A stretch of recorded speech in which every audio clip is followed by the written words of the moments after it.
वैसे एक बात से तो आप भी सहमत होंगे कि इस कोरोना महामारी ने पाकिस्तान, चाइना, टर्की जैसे सभी भारत विरोधी देशों को इस चीज का एहसास तो जरूर करवा दिया है कि नए वर्ल्ड ऑर्डर में भारत भी उतना ही इंपॉर्टेंट देश है जितने अमेरिका और रशिया।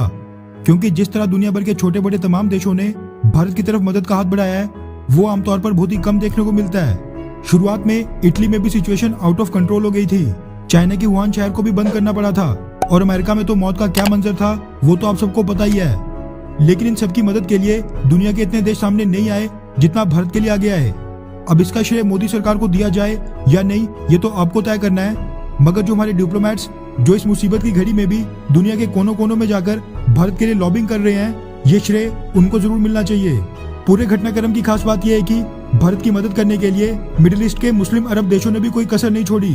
किसी ने ऑक्सीजन सिलेंडर्स भेजे तो किसी ने ऑक्सीजन कंसंट्रेटर्स, वहीं कुछ अरब देशों ने तो क्रायोजेनिक ऑक्सीजन कंटेनर्स तक भेजे ताकि भारत में ऑक्सीजन को एक जगह से दूसरी जगह ट्रांसपोर्ट करने में किसी दिक्कत का सामना न करना पड़े। वैसे तो भारत में सेकेंड वेव का प्रभाव ड्रास्टिकली कम हो गया है। पॉजिटिव केसेस 4 लाख से 40,000 पर डे के आसपास आ गए हैं, लेकिन कई देशों से भारत को मदद अभी भी पहुंच रही है। 2 दिन पहले फ्रांस से ऑक्सीजन जनरेशन प्लांट्स पहुंचने के बाद आज मिडिल ईस्ट से भी मदद का बहुत ही बड़ा कंसाइनमेंट भारत पहुंचा है। दरअसल outlook India, free press, ANI news agency और कई बड़े बड़े मीडिया जिसकी वजह से मीडिया रिपोर्ट सामने निकल कर आ रही है कि मिडिल ईस्ट में कुवैत और कतर से मेडिकल सप्लाईज लेकर इंडियन नेवी का naval ship INS Shardul Mumbai port पर पहुंच गया है।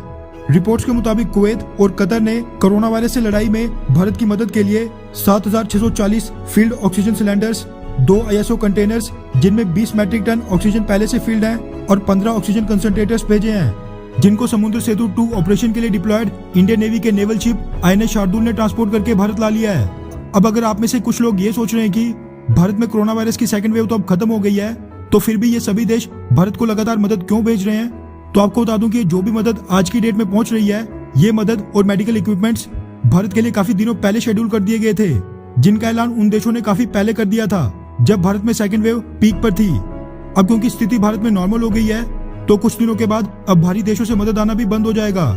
ऐसा नहीं है कि ये मदद बिल्कुल वेस्ट हो जाएगी। ये चीज तो हम सबको ही पता है कि अगर सेकंड वेव की तरह भारत में थर्ड वेव भी आती है तो ये सारी मदद भी बिल्कुल कम पड़ जाएगी, जिसका मुख्य कारण है भारत की जनसंख्या। 135 करोड़ की जनसंख्या है भारत की। वैसे आपकी जानकारी के लिए बता दूं कि कुवैत ने भारत की मदद के लिए ये कोई पहला कंसाइनमेंट नहीं भेजा है। पिछले महीने मई में भी कुवैत ने भारत की मदद के लिए 1000 ऑक्सीजन सिलेंडर्स और 3 25 मैट्रिक टन ऑक्सीजन से भरे सेमी ट्रेलर्स भेजे थे। एक्सटर्नल अफेयर मिनिस्ट्री के स्पोक्स पर्सन अरिंदम बागची ने भी इस मुश्किल की घड़ी में भारत की मदद करने के लिए कुवैत और कतर का आभार व्यक्त किया है। वैसे इतना कुछ देखने के बावजूद भारत में कई लोग मोदी सरकार को शुरुआत में विदेशों को वैक्सीन एक्सपोर्ट करने पर बुरा भला कह रहे हैं, लेकिन इस पर आपकी क्या राय है? तमाम देशों से इतनी मदद मिलने के बाद आपकी इस पर क्या राय है? क्या मोदी सरकार ने भारतीय नागरिकों के साथ साथ विदेशों को वैक्सीन सप्लाई करके तब ठीक किया था, हाँ या फिर नहीं? अच्छा सुनो, चैनल को सब्सक्राइब करो, उसके बाद घंटी बजा देना ताकि अगली वीडियो आपसे मिस ना हो पाए। Thank you.